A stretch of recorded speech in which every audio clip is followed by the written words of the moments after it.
শুধুমাত্র কেবলমাত্র দুইটা সময় আল্লাহ তাআলা তওবা কবুল করেন। এক হচ্ছে বাদাল গারগারা, বাদাল গারগারা, মালাকুল মাউত যখন এসে রূহ ধরে টান দেয় তখন গলায় গরগর গরগর শব্দ হয়। মালাকুল মাউতকে দেখে ফেললে আর তওবার কোনো সুযোগ নেই। সাইয়েদনা মুসা আলাইহিস সালাম তার চাচাতো ভাই কারুনকে বলেছিল সম্পদের যাকাত দাও, এ সম্পদ আল্লাহ দিয়েছে। কারণ বলে আল্লাহ দেয় না, ইন্নামা উতীতুহু আলা ইলমিন ইনদি, আমি আমার ইন্টেলেক্ট, আমার সৃজনশীলতা, আমার বুদ্ধিমত্তা খাটিয়ে সম্পদ উপার্জন করেছি, আমি যাকাত দিব না।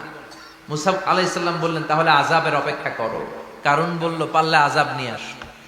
রব্বুল আলামিন বললেন ফাখাসাফনা বিহি ওয়া বিদারিহিল আরদ, ও মুসা নিরাপদ দূরত্বে তুমি সরে যাও, আমি এখনি কারুনকে তার সব সম্পদ সহ জামিনের মধ্যে দাবিয়ে দেব।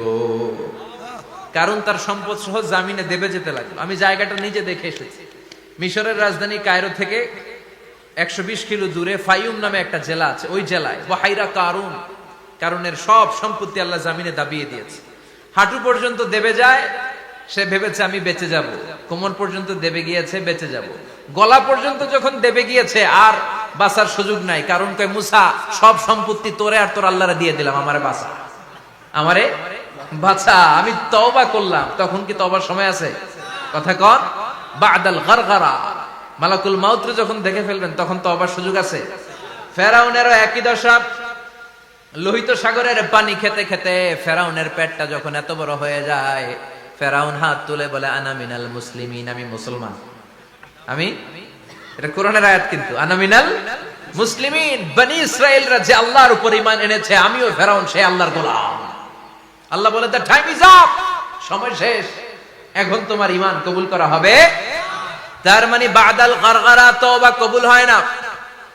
এই মৃত্যুর গড়গড়ানি আসার আগ পর্যন্ত চোখের পানি ছেড়ে যদি আল্লাহর কাছে ক্ষমা চান, জীবনের সব গুনাহ মাফ করে দিবে কে? শয়তান আল্লাহরে বলল মাবুদ এত জান্নাত বানিয়ে কি লাভ, আপনার একটা বান্দারও জান্নাতে ঢুকাতে পারবেন না। আমারে বানিয়েছেন জাহান্নামী, আমি আমার সর্বোচ্চ চেষ্টা দিয়ে আপনার সবগুলা বান্দারে জামাতে জাহান্নামে নিয়ে একসাথে ঢুকবো, পারলে জাহান্নাম আরো কয়েকটা বাড়িয়ে বানান। আল্লাহ বললেন কেন কেন? শয়তান বলে লা আকুদান্না লাহুম সিরাতাকাল মুস্তাকিম, আপনার বান্দা জামাতে নামাজ পড়তে যেতে চাইবে, ওখান থেকে ধোকার ওয়াসওয়াসা দিয়ে আমি গানের কনসার্টে নিয়ে যাব। তাফসীর মাহফিলে কোরআন শুনতে যেতে চাইবে, ধোকা দিয়ে আমি মদের আড্ডাখানায় নিয়ে যাব। ওয়ালা তাজিদু আকসারাহুম শাকিরিন, একটারেও জান্নাতে ঢুকাতে পারবেন না। চ্যালেঞ্জ দিলাম। আল্লাহ বলল শয়তান তুই আমারে চ্যালেঞ্জ দেস, আমি তো সব রাজার বড় রাজা, মহারাজা, আমার সাথে তো কেউ চ্যালেঞ্জ দিয়ে টিকতে পারে না। চিল্লা এখন ঠিক কিনা? শয়তান তুই চ্যালেঞ্জ দিলি, আমিও তোর চ্যালেঞ্জ দিলাম। ওয়া ইজ্জতি ওয়া জালালি ওয়া ইরতিফাই মাকানি, আমার ইজ্জতের কসম, আমার জালালিয়াতের কসম, আমার মহানত্বের কসম, আমার ক্ষমতা আর দাপটের কসম, আজীবন আমার বান্দা গুনাহ করবে, পাপ করবে, অন্যায় করবে, কোন এক তাফসীর মাহফিলে এসে চোখের পানি ছেড়ে যখন ক্ষমা চাইবে, আমি জীবনের সব গুনাহ মাফ করে দেব। আমি আমার বান্দার জীবনের সব গুনাহ মাফ করে দিয়ে জান্নাতে ঢুকায় দেব। তখন তুই কি করবি? লা আগফিরান্না লাহুম মা দামু ইস্তাগফিরুনি, যতক্ষণ আমার বান্দা আমার কাছে ক্ষমা চাইবে, আমি আমার বান্দার জীবনের সব গুনাহ মাফ করে দেব। সুবহানাল্লাহ পড়ে।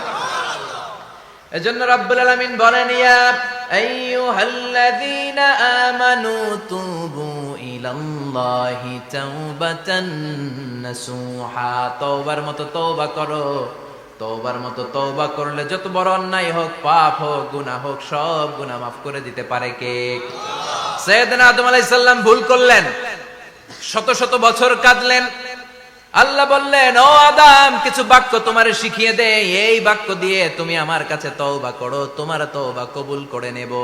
সাইয়েদনা আদম বললেন রব্বানা, পড়েন রব্বানা যালামনা আনফুসানা ওয়া ইল্লাম তাগফির লানা ওয়া তারহামনা লানাকুনান্না মিনাল খাসিরিন। ও আল্লাহ আমি জুলুম করেছি নফসের উপর, ভুল করেছি, অন্যায় করেছি, অপরাধ করেছি, আপনি যদি ক্ষমা না করেন আমি শেষ হয়ে যাব। লানাকুনান্না মিনাল খাসিরিন, আমি ক্ষতিগ্রস্তদের মধ্যে শামিল হয়ে যাব। ঠিক কি না? এই আয়াত দিয়ে, এই দোয়া দিয়ে যখন সাইয়েদনা আদম তওবা করলেন, মুহূর্তেই তওবা কবুল করে নিয়েছে কে? আমরাও যদি পাপ করি, অন্যায় করি, আমাদেরও পাপগুলো মোচন করার একজন আছে না নাই? তিনি গাফিরিয যাম কাবিলিত তাওব। ওনার কাজই হচ্ছে গুনাহ মাফ করা। শয়তানের কাজ ওয়াসওয়াসা দেওয়া, আমাদের কাজ পাপ করা, ওনার কাজ মাফ করা। আল্লাহ ডেকে বলে, গোলাম তোরা যদি পাপ না করতি আর বারবার মাফ না চাইতি, তাহলে তোদেরকে ধ্বংস করে দিয়ে জমিনের বুকে এমন একটা জাতি আমি বানাতাম যারা পাপ করতো আর মাফ চাইতো, আর আমি মাফ করতাম। সুবহানাল্লাহ পড়ো। মাফ করতে আল্লাহর বড্ড ভাল লাগে, চোখের পানি দেখতে আল্লাহর বড্ড ভাল লাগে। কায়মনো বাক্যে কেউ দোয়া করছে, দৃশ্য দেখতে আল্লাহর ভালো লাগে, চিল্লায় বলেন সুবহানাল্লাহ। এজন্য পাপ আমাদের যত বড় হোক, আমাদের জন্য মাফ আছে না নাই? দুইটা সময়ে তাওবা কবুল হয় না। এক নাম্বার হলো বাদাল গারগারা, মালাকুল মাউতকে দেখে ফেলেছেন, রূহ ধরে টান দিবে, তখন তাওবা করলে কবুল হবে। আরেকটা হচ্ছে বাদা তুলুই শামসি মিন মাগরিবিহা, কিয়ামতের আগ দিয়ে সূর্য আর পূর্ব দিক থেকে উদিত হবে না, এটা পশ্চিম দিক থেকে উদিত হবে, তখন তওবা করলে কবুল হবে। তখন তওবার দরজাকে বন্ধ করে দিয়েছে কে? এজন্য আমরা যে কোনো পাপই করি না কেন, পাপ হয়েই যেতে পারে, আশা হারানোর কারণ নাই। Never lose hope, never give up. মুমিন কখনো আশা হারায় না, মুমিন কখনো নিরাশ হয় না। মুমিনের আশা ভরসা একটা সত্তার উপরে, চিৎকার করে বলতে হবে তিনি কে? এজন্য পাপ হওয়ার সাথে সাথে আমরা তওবা করব কার কাছে? বিশ্বনবী বললেন কিছু কিছু কাজ আছে এগুলো হয়ে যাওয়ার পরে দেরি করা যায় না। এক নম্বরে নামাজের ওয়াক্ত হলে দেরি করা যায় না, ঠিক কিনা? সালাত কায়েম করো, সালাত কায়েম করো, হবে সম্মানী তুমি, হবে জান্নাতি তুমি, হবে সম্মানী তুমি, হবে জান্নাতি তুমি। দিবে কাল হাসরে শীতল ছায়া আরশে আজিম, রব্বিয়াল আলা রব্বিয়াল আযীম, রব্বিয়াল আলা রব্বিয়াল আযীম। সুবহানাল্লাহ পড়ো। নামাজের সময় হওয়া মাত্র দেরি নাই। তাজহিজুল মাইয়িত, মারা গেলে লাশ রেখে দেয়া যায় না, তাড়াতাড়ি দাফন করে দাও। নামাজের সময় হলে নামাজ পড়ো, দেরি করো না। মানুষ মারা গেলে দাফন করতে দেরি করো না। বান্দা যদি পাপ করে ফেলে তওবা করতে দেরি করো। এজন্য পাপ করার সাথে সাথে তওবা করার দরকার আছে না নাই? এখন তওবা যে করব, কোন সিস্টেমে করব? কোন সিস্টেমে? ভুল হওয়া মাত্রই আপনি অনুতপ্ত হয়ে চোখের পানি ছেড়ে আল্লাহর কাছে মাফ চান, আল্লাহর কাছে ক্ষমা চান, এটার নামই তওবা। আমাদের দেশে হুজুরাই না তওবা পড়ায়, আছে না নাই? আনন্দপুরে এগুলা নাই, আছে না? কয় ইমাম সাহেবরে নিয়ে আয়, খতিব সাহেবরে নিয়ে আয়, হাফেজ সাহেব হুজুরের নিয়ে আয়, তওবা পড়া। না, তওবা পড়ানো লাগে না, আপনার নিজের তওবা আপনি নিজেই পড়বেন। আপনি অনুতপ্ত হয়ে চোখের পানি ছেড়ে আপনার আল্লাহরে ডাক দেন, ডাক দেয়া মাত্র তিনি সাড়া দিবে, চিল্লায় বলেন ঠিক কি না?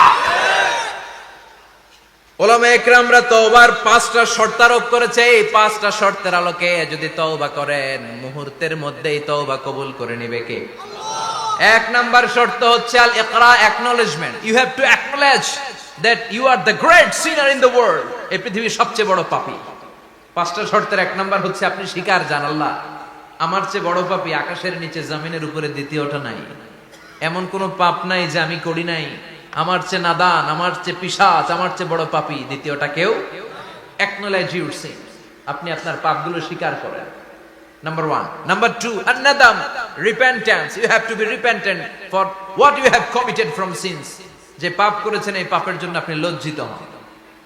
আপনি নিজেকে আল্লাহর কাছে ছোট করে পেশ করেন, আল্লাহরে ডেকে বলেন, আল্লাহ আমি আপনার গোলাম, গোলামের ঘরের গোলাম, বান্দির ঘরের গোলাম, আমারে মাফ করে দেন, আমি লজ্জিত, আমি অনুতপ্ত।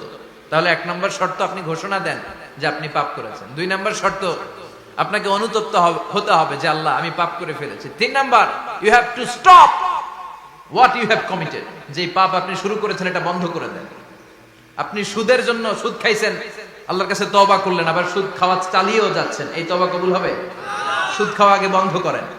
আপনি ঘুষ খেয়েছেন, এই ঘুষ খাওয়ার কারণে আপনি আল্লাহর কাছে তওবা করলেন কিন্তু ঘুষ খেয়েই যাচ্ছেন, এই তওবা কবুল হবে? 3 নাম্বার হচ্ছে you have to stop what you have committed, আপনি যেই পাপ করেছেন এটাকে বন্ধ করেন। 4 নাম্বার শর্ত, you have to hate what you have committed, আপনি যেই পাপটা করেছেন এটাকে মন থেকে ঘৃণা করেন, ওইটারে মন থেকে ঘৃণা করতে হবে। 5 নাম্বার শর্ত হচ্ছে you have to determine that you never repeat this sin again, আল্লাহর কাছে ওয়াদা দেন, কমিটমেন্ট দেন যে আল্লাহ পারতপক্ষে আমার জীবনে আর এই কাজটা করব এই পাঁচটা শর্তের আলোকে তওবা করলে কবুল করবে কে?